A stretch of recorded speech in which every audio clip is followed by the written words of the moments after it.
미인의 상징이었던 중국 전족의 습소.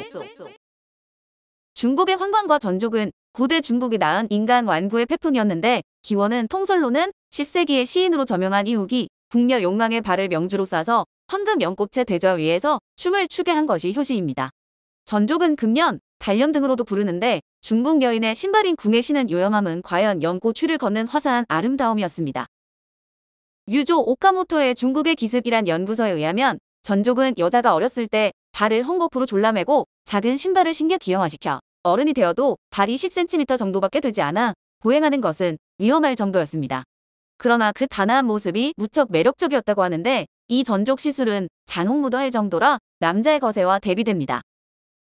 시전, 식인이라는 시술은 두 번째 이하의 발가락 관절을 발바닥에 붙을 때까지 꺾어 헝겊으로 싸서 묶는데 절세의 미녀 비연과 양귀비는 신발이 10cm도 되지 않은 전족을 하고 있었습니다.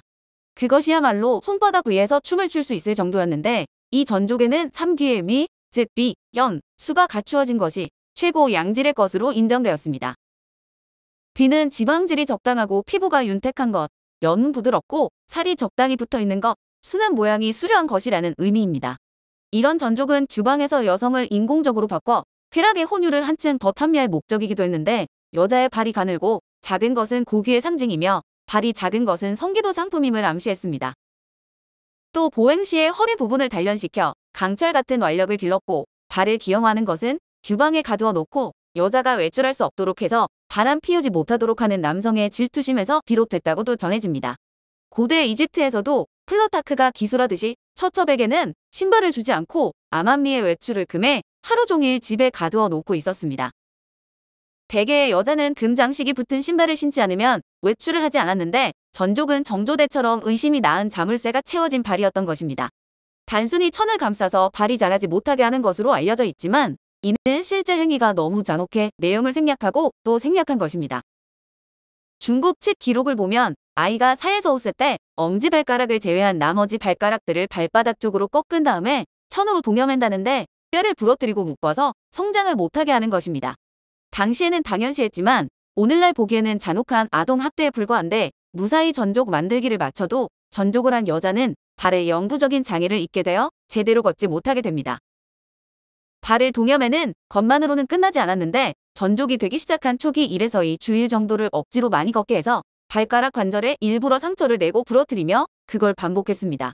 그렇게 되면 뼈가 골마서 연해지는데 계속 강하게 동여매 크기를 작게 하는 것으로 항생제가 있지도 않던 시대라 이 과정에서 적지 않은 아이가 감염으로 인한 폐혈증 등으로 죽거나 더 큰 장애를 갖게 되었습니다.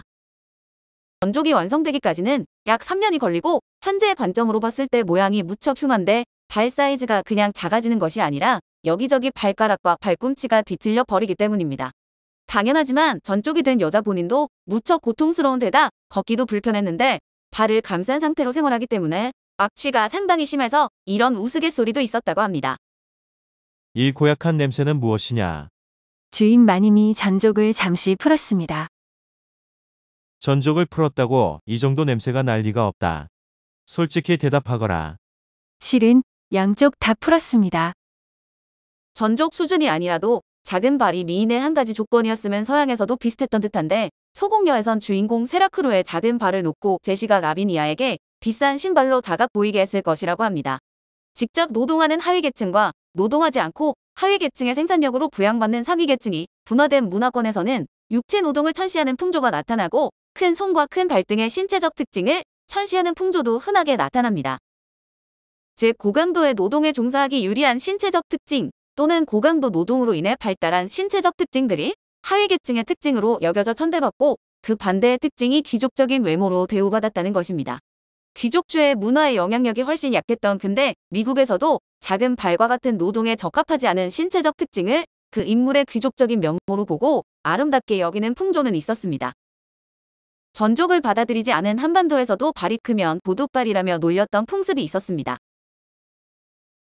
전족의 에로티시즘. 서문경은 금년에 붉은색 신발을 벗기고 발끝에 감긴 헝겊을 풀어 그것으로 금년의 양발을 묶어 금룡탐조의 모양으로 포도 넝쿨대에 매달았다. 소설 금병매에 묘사된 현이란 전족의 성의 기교로 금룡탐조는 발을 전족을 감았던 헝겊으로 받침대에 달아매고 하는 체위로 금룡은 남자 성기를 의미하며 탐조는 성기로 여자 음부를 자극하는 기교를 말합니다. 전족에는 그 밖에 연, 지, 교, 탄, 악, 날, 소, 염, 조 등으로 불리는 기교가 있는데 페티시하고 도착적인 에로티시즘의 산물이라 할 수 있습니다. 연은 빠는 것으로 전족의 입을 맞추는 의미, 지는 핥는 것, 교는 깨무는 것, 탄은 삼키는 것, 악은 세게 쥐는 것, 날은 꼬집는 것, 소는 긋는 것, 염은 비트는 것을 말합니다.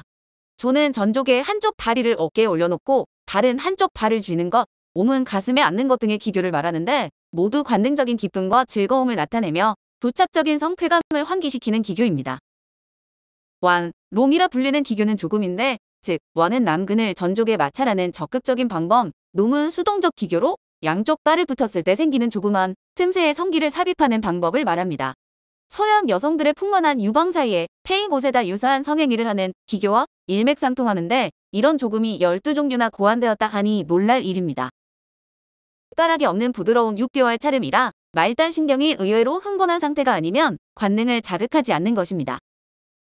전족은 언제나 붕대 같은 천으로 단단하게 감겨 있으며 그 맨발에는 꿀을 바르고 향가루를 뿌려 향장을 했습니다.